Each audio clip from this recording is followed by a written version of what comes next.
Hello दोस्तों, आज हम लोग एक क्वेश्चन करेंगे। The income of Raman is ₹12,000. He save 20% of his income. If his income increases by 20% and expenditure increases by 15%, then his saving will. हम लोगों को पता है कि इनकम क्या होता है, एक्सपेंडिचर प्लस सेविंग होता है।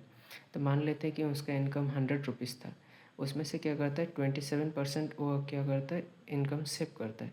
तो एक्सपेंडिचर होगा 73%। और यहाँ में कहा गया है कि if his income increases by 20%, मतलब उसका इनकम को मैं अगर 20% से इंक्रीज़ करूँ तो 100 का 20% कितना होगा, 20 होगा। तो मैंने यहाँ में 20 लिखा है। और कहा गया है कि if his income increase by 20% and expenditure increase by 15%, और एक्सपेंडिचर को 15% अगर इंक्रीज़ करूँ तो 15 3 जा 45 होगा, 5 4 15 7 जा 105 प्लस 4 9, तो 109। और यहाँ में हम लोग को परसेंटेज होगा तो मैं क्या करूँगा, यहाँ में 10.95, यानी कि उसका एक्सपेंडिचर जो 73 था उसमें अगर 15% इंक्रीज़ होगा तो 73 का 15% कितना होगा, 10.95 होगा। तो कहा गया है कि उसका एक्सपेंडिचर में क्या चेंजेस आएगा, या उसका एक्सपेंडिचर कितना होगा। तो जब इनकम में से 20% इंक्रीज़ हुआ है और एक्सपेंडिचर में अगर 15% इंक्रीज़ हुआ है तो 20 में से अगर 10.95 को मैं अगर सब्ट्रैक्ट करूँ तो यह हमें कितना आएगा, यह हमें हम लोग को आएगा 9.05। यानी कि जब मैं उसका इनकम में 20% इंक्रीज़ करता हूँ और एक्सपेंडिचर में अगर मैं उसका 15% इंक्रीज़ करता हूँ तो उसका जो सेविंग है वो क्या क्या होता है, 9.05 से इंक्रीज़ होता है। यानी कि उसका जब इनकम जब 12,000 का होगा, 12,000 उसका जब इनकम होगा, 12,000 क्या है, उसका 100 का वैल्यू है।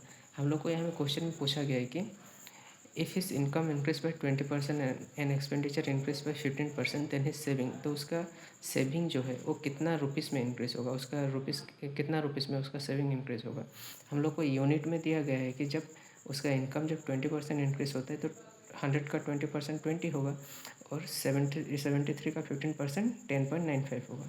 इसको मैंने सब्ट्रैक्ट किया तो सेविंग में 9.05 यूनिट इंक्रीज़ हुआ है।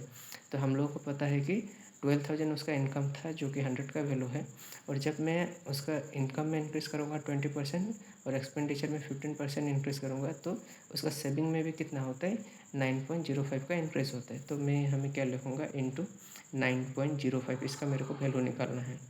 तो मैं यहाँ में डबल ज़ीरो ले आऊँगा इसमें डेसिमल हटाने के लिए।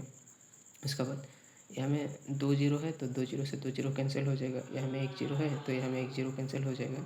उसके बाद मैं इसको अगर मल्टीप्लाई करूँगा तो मल्टीप्लाई करने से 12 5 जा 60, 0 6, उसके बाद 12 0 जा 0 6, यहाँ में आ जाएगा 12 9 जा 108, 108।